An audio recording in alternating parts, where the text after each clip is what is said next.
Hello there and welcome back to Drawing Inspiration. In this video I'll be showing you how to draw Ariel from the Little Mermaid. I've been practicing my Disney style drawing for a little while now and I'm excited to start showing you where I've come to. I've had a really good week and I really hope you guys have too. So let's begin. I start by drawing out the basic shape for the head. I do a little bit of refining here, but for now it's just getting the basic shape, getting all the basic body parts, just get it all down as a rough sketch for now and doing the majority of the refining later.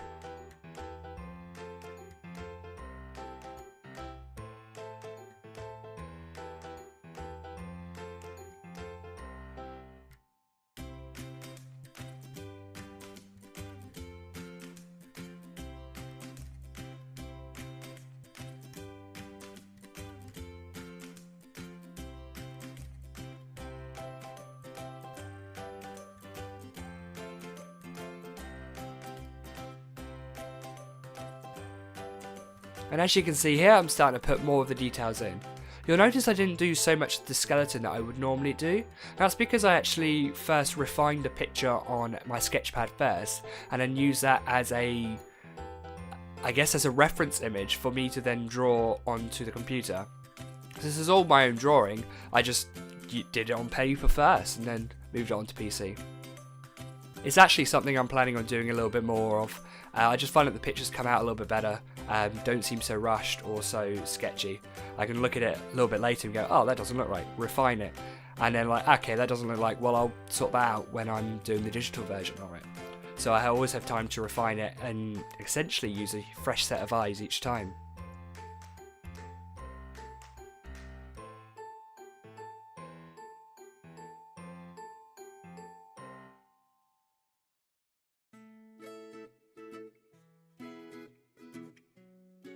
As you could probably tell from the last time I drew some bodies, I've improved a little bit. I spent a little bit of time just refining and teaching myself new styles. I've been focusing heavily on Disney at the moment.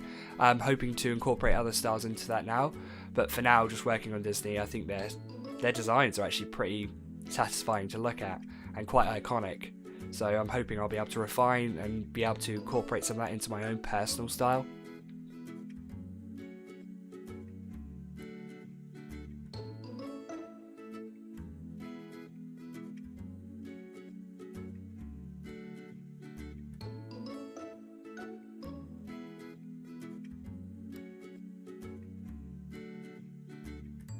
So there are certain things like body proportions, like the forearm wasn't quite right, the hands are too small, the lips aren't right.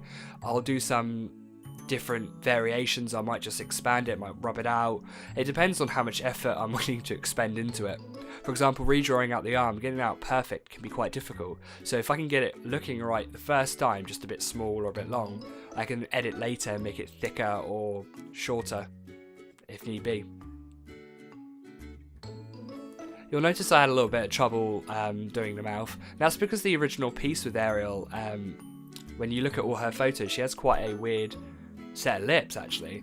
I wasn't quite sure how to draw them without them looking wonky myself, so I attempted to draw different lips, and I think the end result looked alright. I mean, right now they don't look so great, they look a bit on the small side, but they do get better, I promise you that. As you've probably worked out, I'm on the second stage of refining where I changed the colour just to go over the original lines, just to get a little bit more detail into it, I guess, to refine a little bit more, see where I want things to go. I normally, you'll notice, when you watch my videos, that I go through stages of doing refining and extra refining. I'll just change the colour slightly and lower the opacity of the original, and I'll keep going until I'm actually pretty happy before I do the inking stage.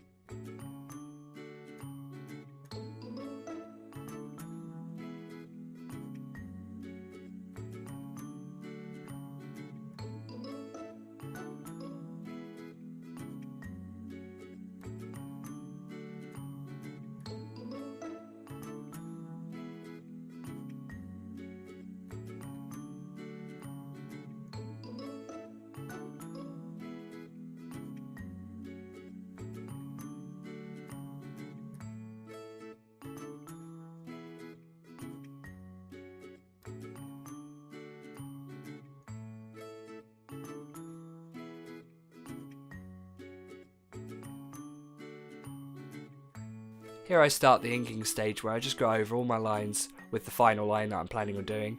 Here is not where I really want to do much of the refining, I just want to get the inks down, make it look right.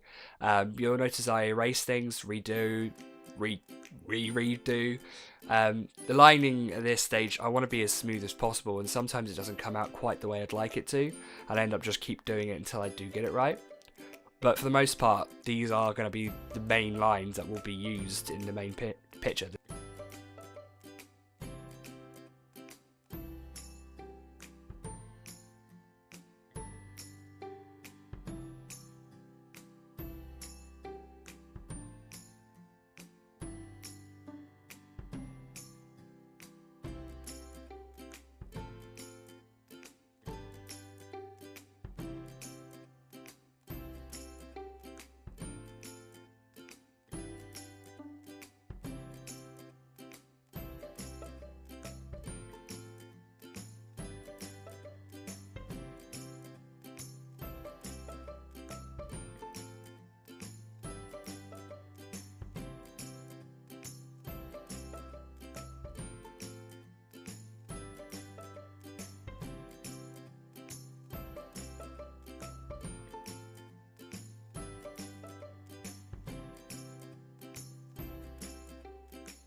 I feel like I must point out that this is obviously not what Ariel actually looks like. This is my interpretation, my version using my style with a bit of Disney essence attached to it, of what I perceive Ariel to look like, how the Little Mermaid.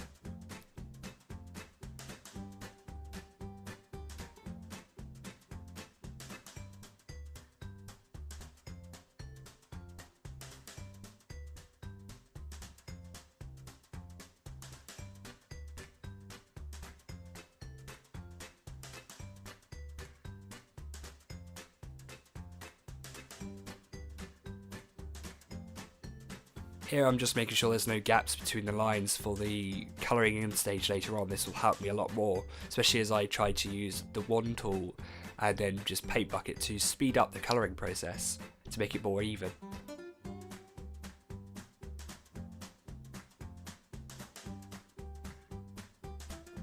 Here, like I normally do, I'm just creating colour swatches, planning out what colours I'm going to use beforehand, so I can just easily just alt-click in order to essentially eyedropper the colour and then use it later on if I need to. I normally start with the base tone, then do a darker than a lighter tone version of that, so I can do the shadows and the highlights of each colour when needed.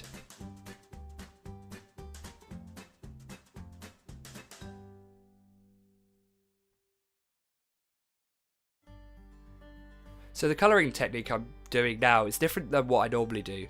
I'm using the magic wand tool to highlight from a layer below, the lining layer, and expanding the wand tool highlighted area by 2 pixels and then using the paint bucket in order to fill in those areas. I find it's quicker to get the base layer colours done straight away actually. You notice I actually did a mistake here, I did them all on the wrong layer, so they're all on the line layer when they should be on the layer below, which I'm just rectifying just now.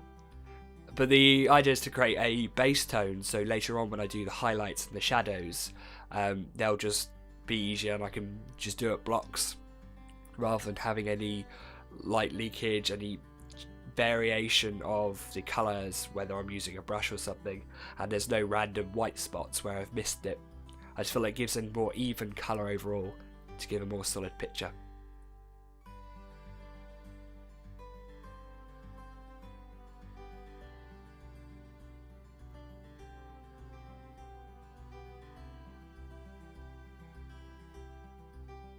At this point I was quite happy with how it was turning out, just looking back and thinking that looks pretty good, but now it's time for the shadows and highlights to give it a more 3D effect, and which you'll see here. I'm using the magic wand tool to highlight the block colour first, and that way when I use the paintbrush, the spray can tool, I can't remember what it's called, with the colours it doesn't go over the lines, it would only stay there, so I don't have so much erasing to do afterwards, which you see in my other pictures I end up doing a lot.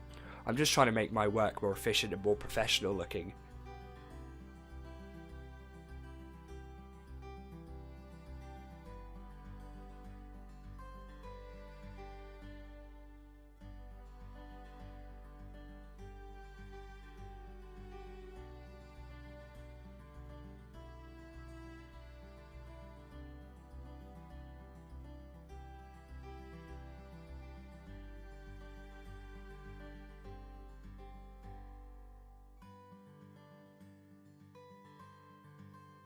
When I was erasing my swatches, I decided I wanted to give it an ocean feel background by using a basic light colour blue, adding in with the spray can lighter and darker versions of the blue, and then some greens as well.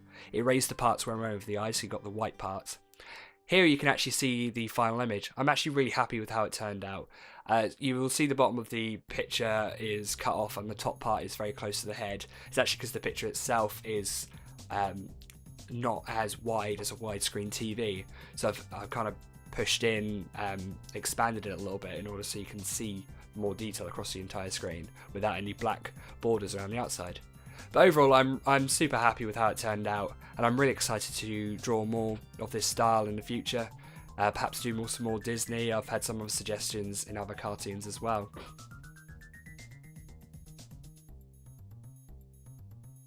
So this is the end of the video. I really hoped you enjoyed watching it. Of course, watch my most recent video in the centre there, and please hit the subscribe button if you want to stay tuned for more content. Don't forget to like and comment for any more suggestions for any characters you want me to do. I'm also on Instagram, so please feel free to check that out. I'll see you next time.